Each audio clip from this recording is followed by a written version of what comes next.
요즘 가장 핫한 인싸. 저는 입사 첫날부터 회사가 꿈이었습니다. 네. 회사 다닐 때랑 비교하면 한 4,000배 낫습니다. 관중 심리도 충족할 수 있고 그래서 네, 확실히 네, 좋습니다. 네.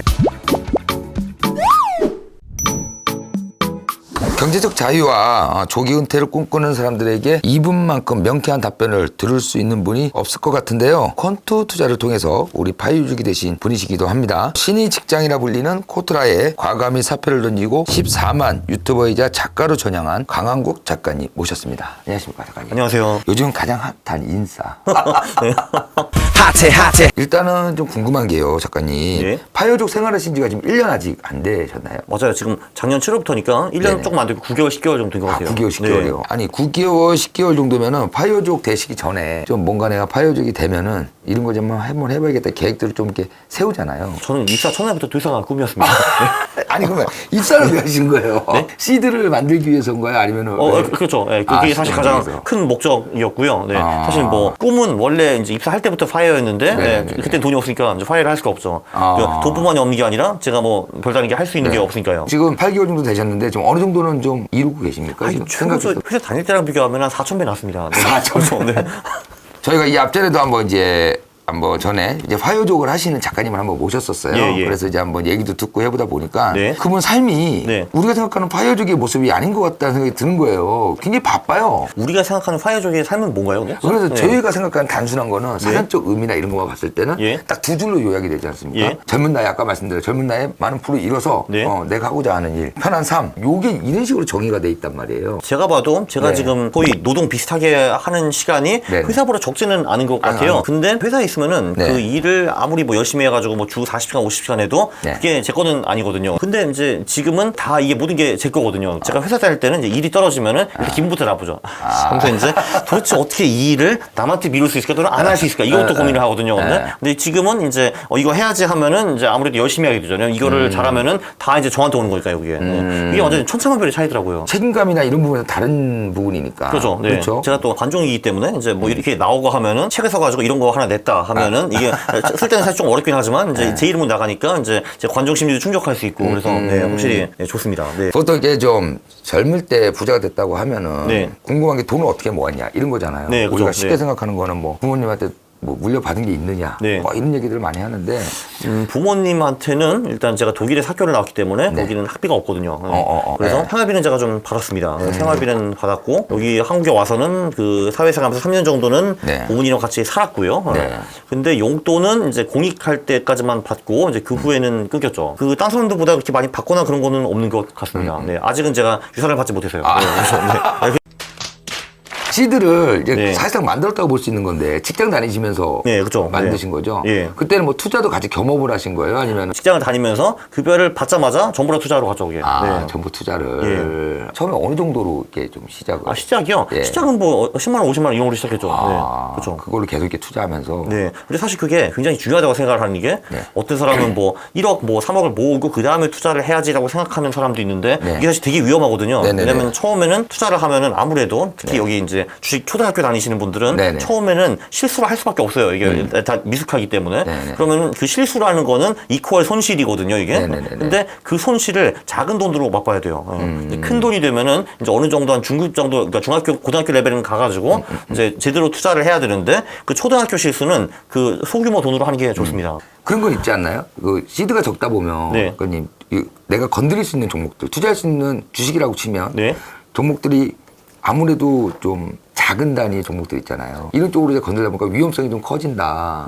뭐 이런 생각들도 하는 사람들도 있긴 하거든요. 근데 사실 퀀트 투자 같은 경우는 소형주에서 거의 모든 수익이 자랍니다. 대형주의 가치가 100이면은 그게 50원에 팔릴 수가 없어요. 그거는 이제 거의 불가능하거든요, 이게. 근데 소형주는 그런 게 비일비재합니다. 그래서 오히려 소형주 같은 데서 그 퀀트 투자 같은 걸 해서 초과 수익을 먹는 게 대형주보다 훨씬 쉬워요. 사실은 주식을 하면은 돈이 적으면 적을수록 오히려 더 유리합니다. 왜냐면은 지금 워렌 버핏 같은 경우 최근 10년, 20년 동안에 겨우 10% 정도밖에 못 먹으셨거든요. 근데 불쌍하게도 돈이 너무 많아서 그래요, 사실. 불쌍하게도 네, 불쌍하게도. 많아서. 이 이분이 몇 조 되는 부자이기 때문에 겨우 이 그죠. 정도 수입밖에 안 나는 그죠, 거지. 그죠. 이 사람한테 제가 15만 주면은 날아다닐 겁니다, 완전히. 네, 네. 그렇죠. 지금 요즘 주식하는 분들은 네. 퀀트 매매를 잘 모르시는 분들이 굉장히 네네, 많아요. 그렇겠죠. 이 퀀트 매매에 대해서 좀 설명 네. 좀 잠깐만 좀 해주세요. 펀드 투자는 그냥 아주 간단하게 말하면은 레시피 투자라고 볼 수가 있습니다. 뭐 예를 들면은 자산이 뭐 100이 있으면은 네. 그걸 4등분해서 주식, 채권, 금, 현금 이렇게 나눠 가지고 네. 투자를 하고 이제 1년쯤 지나면은 비중이 틀어져 있을 테니까 비중을 다시 맞춰라 하는 것도 이것도 하나의 그 레시피 투자, 콘트 투자가 될 수 있습니다. 근데 그러면 도대체 이걸 왜 하느냐라고 할 수가 있는데 우리 두뇌가 수십만 년 동안 진화를 하면서 주식을 하면 할수록 와장창 깨지게 설계가 되어 있습니다. 우리 두뇌가. 대부분 사람들은 주식을 하면은 잃을 수밖에 없거든요. 본인의 두뇌를 써가지고 사고 팔고 하면은. 그래서 본인의 두뇌를 아예 빼가지고 그냥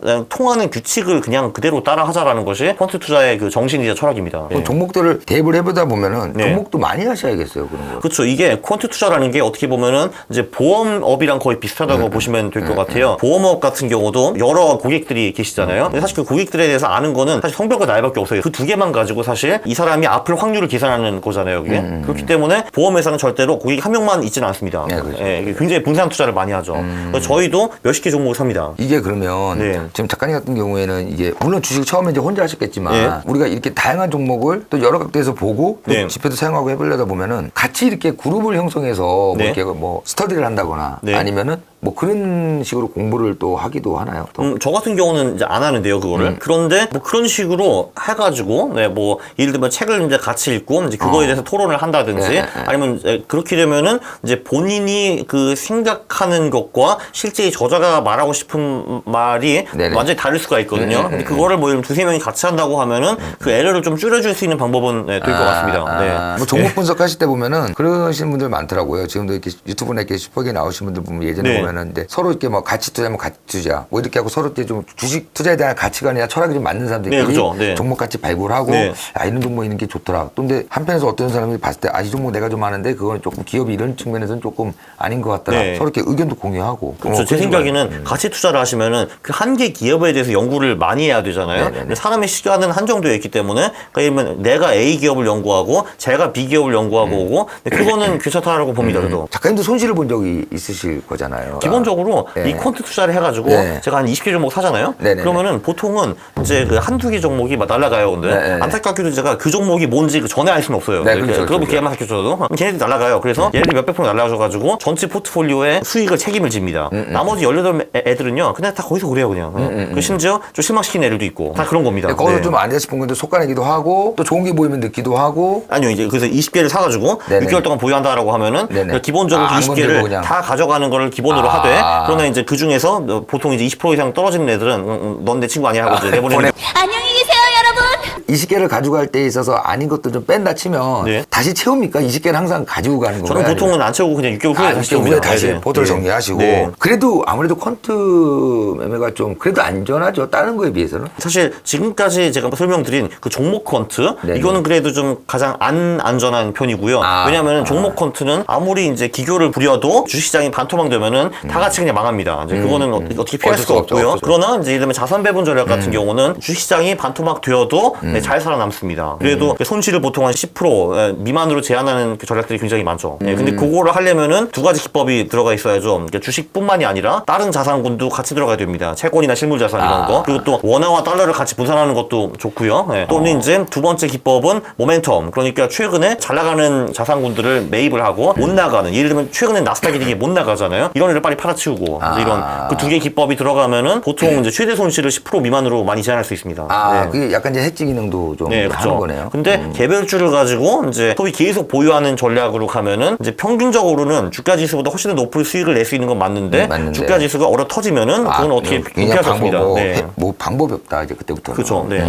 물론 손절 같은 거 하면은 뭐 그래도 뭐 손실을 뭐 좀 제한할 수 있겠죠. 네. 개인 투자가 그게 어려운 것 같아요. 네. 주식을 사고 팔고는 누구나 쉽게 할 수 있는데 네. 이걸 해지하는 수단들이 좀 몇 가지가 있잖아요. 네, 맞아요. 근데 이 해지 수단을 개인들이 찾기가 쉽지가 않거든요. 그렇죠. 그 해치 수단은 기본적으로 사실 이제 우리 우리가 미래에 내려갈 종목을 팔 수 있으면 참 좋겠는데 그죠. 그거는 불가능하니까 불가능. 사실은 이미 내려가기 시작한 애를 파는 수밖에 없거든요. 그죠. 근데 그럼 소위 손절을 해야 된다는 건데 이제 우리의 두뇌에는 손절하지 말아라라는 편향이 굉장히 강합니다.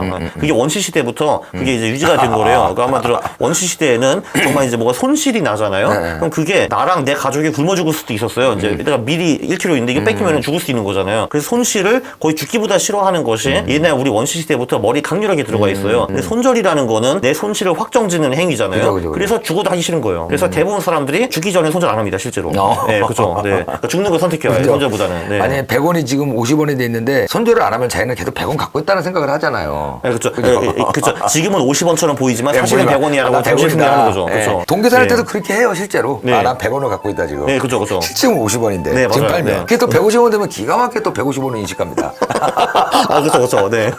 이거는 100원을 안 봐요 또. 네. 150원 보는데 150원 받다 50원 되면요 또 미쳐버리는 거예요. 아, 그렇죠. 이제 그 최고점이 내 네. 자산이죠, 당연히. 네, 그렇죠, 150원이 제 그렇죠, 돈인 그렇죠. 거예요 지금. 네, 당연하죠. 네.